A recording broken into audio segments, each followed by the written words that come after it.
Hey, people! Just wanted to pop on here and do a few videos of some reading, right? I mean, in an ELA class, we think about reading and writing. Reading is something that we do every day at school with our silent reading books. So I wanted to read some short stories with you guys.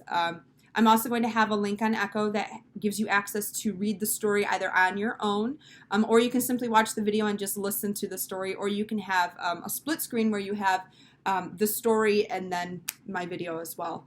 Trying to get some material to you guys from afar.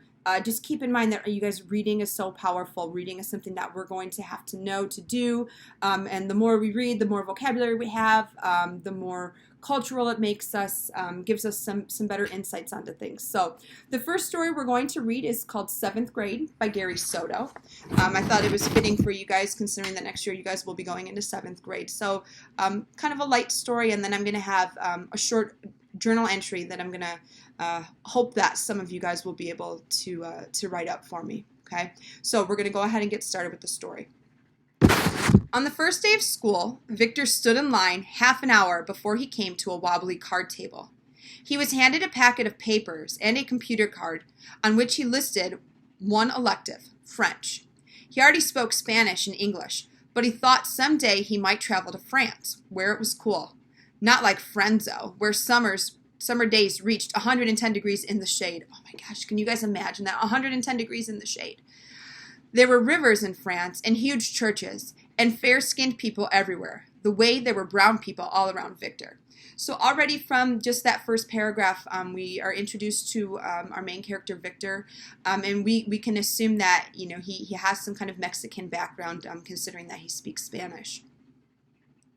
Besides, Teresa, a girl he had liked since they were in catechism classes at St. Teresa's, was taking French too. With any luck, they would be in the same class. Teresa is going to be my girl this year, he promised himself as he left the gym full of students in their new fall clothes. She was cute and good in math, too, Victor thought as he walked down the hall to his homeroom. He ran into his friend Michael Torres by the water fountain that never turned off. They shook hands Raza style and jerked their heads at one another in a salute de vato. How come you're making a face? Asked Victor. I ain't making a face, S.A. This is my face, Michael said as his face had changed during the summer. He had read a GQ magazine that his older brother had borrowed from the bookmobile and noticed that the male models all had the same look on their faces. They would stand one arm around a beautiful woman and scowl. They would sit at the pool, their ripped stomachs dark with shadow, and scowl. They would sit at dinner tables, cool drinks in their hands, and scowl. I want you guys to try your best scowl. I think it works, Michael said. He scowled and let his upper lip quiver. His teeth showed along with the ferocity of his soul. Belinda Reyes walked by a while ago and looked at me, he said. Victor didn't say anything, though he thought his friend looked pretty strange. They talked about recent movies, baseball, their parents, and the horrors of picking grapes in order to buy their fall clothes. Picking grapes was like living in Siberia, except hot and more boring. What classes are you taking? Michael said, scowling. French, how about you? Spanish. I ain't so good at it, even if I'm Mexican. I'm not either, but I'm better at it than math, that's for sure. A tiny 3-beat bell propelled students to their homerooms. The two friends socked each other in the arm and went their ways. Victor thinking, man, that's weird. Michael thinks making a face makes him handsome. On the way to his homeroom, Victor tried a scowl. He felt foolish, until out of the corner of his eye he saw a girl looking at him. He thought, maybe it does work. He scowled with greater conviction. In the homeroom, roll was taken, emergency cards were passed out, and they were given a bulletin to take home for their parents. The principal, Mr. Belton, spoke over the crackling loudspeaker, welcoming the students to a new year, new experiences, and new friendships. The students squirmed in their chairs and ignored him. They were anxious to go to their first period. Victor sat calmly thinking of Teresa, who sat 2 rows away, reading a paperback novel. This would be one year. She was in his homeroom and would probably be in his English and math classes, and of course, French.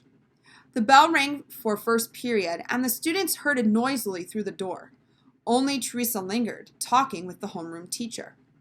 "So you think I should talk to Mrs. Gaines?" she asked the teacher. "She would know about ballet." "She would be a good bet," the teacher said, then added, "or the gym teacher, Mrs. Garza." Victor lingered, keeping his head down and staring at his desk. He wanted to leave when she did so he could bump into her and say something clever. He watched her on the sly.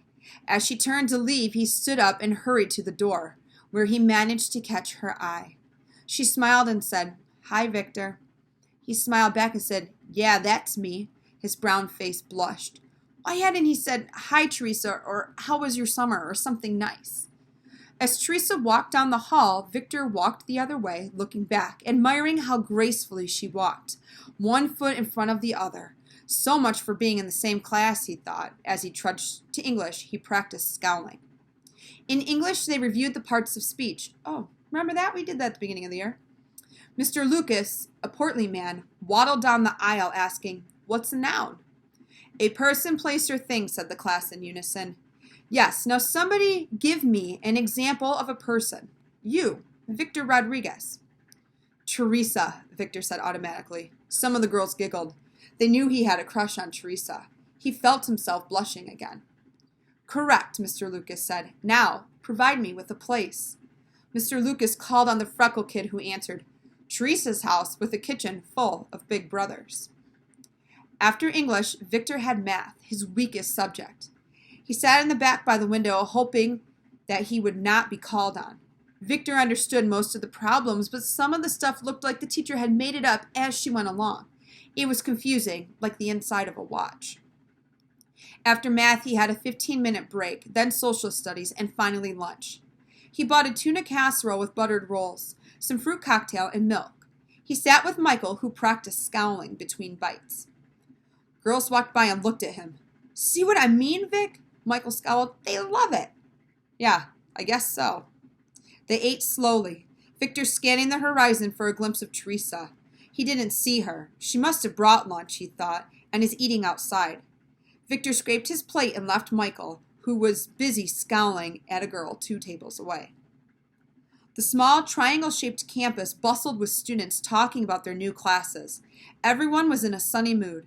Victor hurried to the bag lunch area where he sat down and opened his math book. He moved his lips as if he were reading, but his mind was somewhere else. He raised his eyes slowly and looked around. No Teresa. He lowered his eyes, pretending to study, then looked slowly to the left. No Teresa. He turned a page in the book and stared at some math problems that scared him because he knew he would have to do them eventually. He looked at the right, still no sign of her. He stretched out lazily in an attempt to disguise his snooping. Then he saw her. She was sitting with a girlfriend under a plum tree. Victor moved to a table near her and daydreamed about taking her to a movie. When the bell sounded, Teresa looked up and their eyes met. She smiled sweetly and gathered her books. Her next class was French, same as Victor's. They were among the last students to arrive in class, so all the good desks in the back had already been taken. Victor was forced to sit near the front, a few desks away from Teresa, while Mr. Bueller wrote French words on the chalkboard.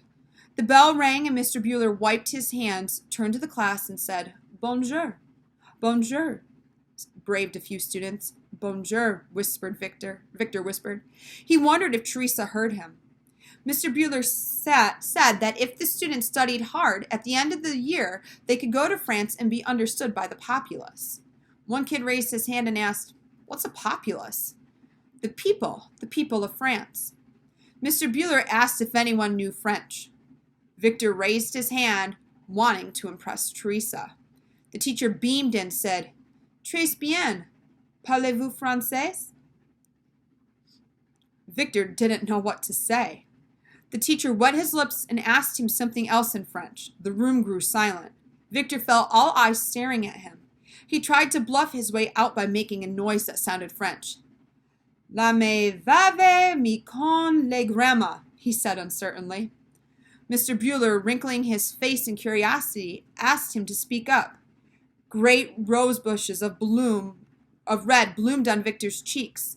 A river of nervous sweat ran down his palms. He felt awful. Teresa sat a few desks away, no doubt thinking he was a fool. Without looking at Mr. Bueller, Victor mumbled, Frenchie au oui oui, Guy in September. Mr. Bueller asked Victor to repeat what he said. Frenchie au oui oui, Guy in September, Victor repeated. So I want you guys to think, is there anything that you had ever said in class that kind of made you feel or sound a little silly, okay? Because that's exactly what Victor's doing. I mean, he's trying to impress Teresa, but we don't know. Mr. Bueller understood that the boy didn't know French and turned away. He walked to the blackboard and pointed to the words on the board with his steel-edged ruler. L'habitu, he sang. L'habitu, the students repeated. L'habitu est sur le la, he sang. L'habitu est sur le la. Victor was too weak from the failure to join the class. He stared at the board and wished he had taken Spanish, not French. Better yet, he wished he could start his life over. He had never been so embarrassed. He bit his thumb until he tore off a sliver of skin. The bell sounded for fifth period, and Victor shot out of the room, avoiding the stares of the other kids, but had to return for his math book. He looked sheepishly at the teacher, who was erasing the board, then widened his eyes in terror at Teresa, who stood in front of him. I didn't know you knew French, she said. That was good. Mr. Bueller looked at Victor, and Victor looked back. Oh, please don't say anything, Victor pleaded with his eyes. I'll wash your car, mow your lawn, walk your dog, anything. I'll be your best student, and I'll clean your erasers after school.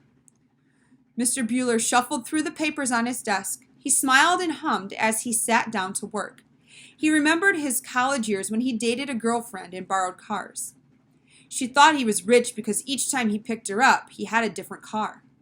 It was fun until he had spent all of his money on her and had to write home to his parents because he was broke. Victor couldn't stand to look at Teresa. He was sweaty with shame. Yeah, well, I picked up a few things from movies and books and stuff like that. They left the class together. Teresa asked him if he would help her with her French. Sure, any time, Victor said. I won't be bothering you, will I? Oh, no, I like being bothered. Bonjour, Teresa said, leaving him outside her next class. She smiled and pushed wisps of hair from her face. Yeah, right. Bonjour, Victor said. He turned and headed to his class. The rosebuds of shame on his face became bouquets of love. Teresa is a great girl, he thought, and Mr. Bueller is a good guy. He raced to metal shop. After metal shop, there was biology, and after biology, a long sprint to the public library, where he checked out 3 French textbooks. He was going to like 7th grade. Okay, so just like a light, kind of funny story. So what I'm going to encourage you to do, I'm going to have a journal entry available, and I want you guys to think about something super embarrassing that's happened to you at school. Maybe it was something that you said. It could have been something that you did. I'll never forget. I'll share my one of my most embarrassing moments with you guys. I mean, I've had plenty because you guys know I'm old. I'll never forget this. I was in kindergarten. Okay, 5 years old, almost 6, and we went over to the other kindergarten class to watch a movie, and they gave us a snack. And I don't remember what we ate, but I remember the grape juice.